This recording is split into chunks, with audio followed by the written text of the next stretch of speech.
अस्सलाम वालेकुम dear students. आज हम पढ़ रहे हैं जी आर्ग्यूमेंट्स, और हमने हमारा जो सिलेबस है, जो हमारा सब्जेक्ट है, वो है लॉजिकल एंड क्रिटिकल थिंकिंग। और लॉजिक को हमने डिफ़ाइन किया था कि logic is defined as the organised body of knowledge और साइंस दैट इवेल्युएट्स आर्ग्यूमेंट्स। यानी कि जो लॉजिक है वो एक ऐसी स्टडी है, एक ऐसी नॉलेज जिसकी बुनियाद पर हम आर्गूमेंट्स को इवेल्युएट करते हैं। वैसे तो हम आर्गूमेंट्स अपनी रूटीन लाइफ में बोलते हैं, लेकिन इस जो स्टडी है लॉजिक की, इसका मकसद ये है कि हम एक ऐसे मेथड्स और प्रिंसिपल डेवलप करें जिनकी मदद से हम दूसरों के आर्ग्यूमेंट्स को इवेल्युएट कर सकें, उनको वैल्यू कर सकें। इसके अलावा हम अपने आर्ग्यूमेंट्स अच्छे तरीके से बना सकें।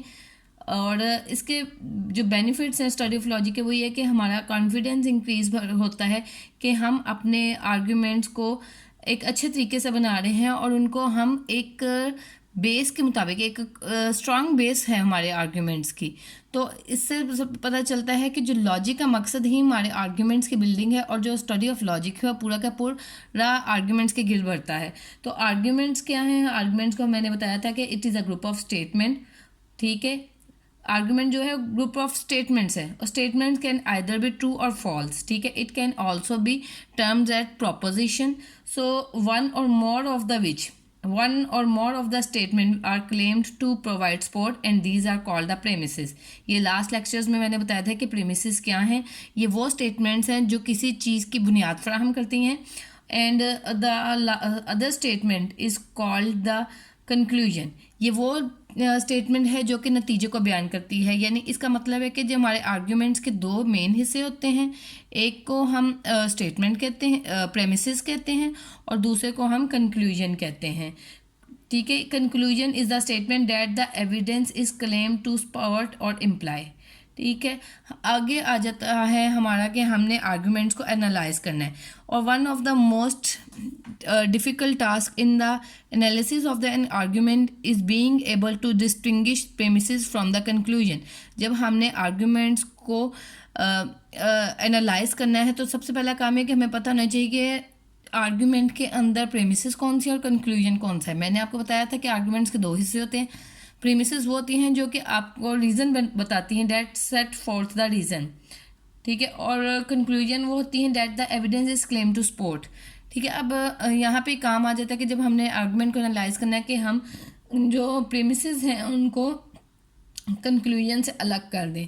और इसके लिए सबसे पहले जो हमें आर्गुमेंट को रीड करके पता चल जाता है कि वो उनमें जो प्रीमिसेस क्या है और कंक्लूजन क्या है। स्टिल इसके लिए जो मोस्ट इम्पॉर्टेंट टेक्निक यूज़ की जाती है वो है इंडिकेटर वर्ड्स के इस्तेमाल की। इंडिकेटर वर्ड्स कंक्लूजन के अलग से होते हैं और प्रीमिसेस के अलग से होते हैं। अगर किसी जुमले में कंक्लूजन इंडिकेटर्स ऐसे जैसे कि देयरफॉर है, अकॉर्डिंगली है, entails that आ जाता है, wherefore आ जाता है, we may conclude, hence, thus, it must be that, it इस तरह के consequently it मतलब कि इस तरह के आ जाते हैं। for this reason implies that, ये मैंने काफ़ी ज़्यादा लिस्ट किए हुए हैं, इनको आप देख लें। तो ये कंक्लूजन इंडिकेटर्स हैं हमारे। अगर किसी स्टेटमेंट में, किसी जुमले में ये वर्ड्स आ रहे हैं, तो आप उसके लिए डेफिनेटली कह सकते हैं कि ये हमारा कंक्लूजन है। लेकिन इसके साथ साथ हमें आर्ग्यूमेंट के को ये भी देखने की ज़रूरत होती है कि अगर कंक्लूजन इंडिकेटर नहीं है, तो फिर ये इस बात के चांसेस हैं कि इसमें एक प्रीमिस इंडिकेटर होगा। तो प्रीमिस इंडिकेटर में जैसे कुछ और तरह के आ जाते हैं जिनकी अलग से पहचान है, जिनमें आ जाता है सिंस, एज इंडिकेटेड बाय, इसके अलावा फॉर, एज इंडिकेटेड बाय है, it may be inferred from, for this reason. ये कुछ मैंने लिखे हुए हैं, तो आप इनको स्टडी कर सकते हैं। ये इस बात की निशानदेही करते हैं कि ये जो स्टेटमेंट है, जो ये जुमला है, ये हमारा प्रीमिस है। ठीक है, इन इंडिकेटर्स की मदद से हम अपने कंक्लूजन और प्रीमिस को अलग अलग कर सकते हैं, क्योंकि अगर हमने आर्ग्यूमेंट्स को सही तरह से ये जज ना किया कि ये प्रीमिस है या इंडिकेटर है, प्रीमिस है या कंक्लूजन है, तो हमारा सारा एनालिसिस गलत हो जाएगा।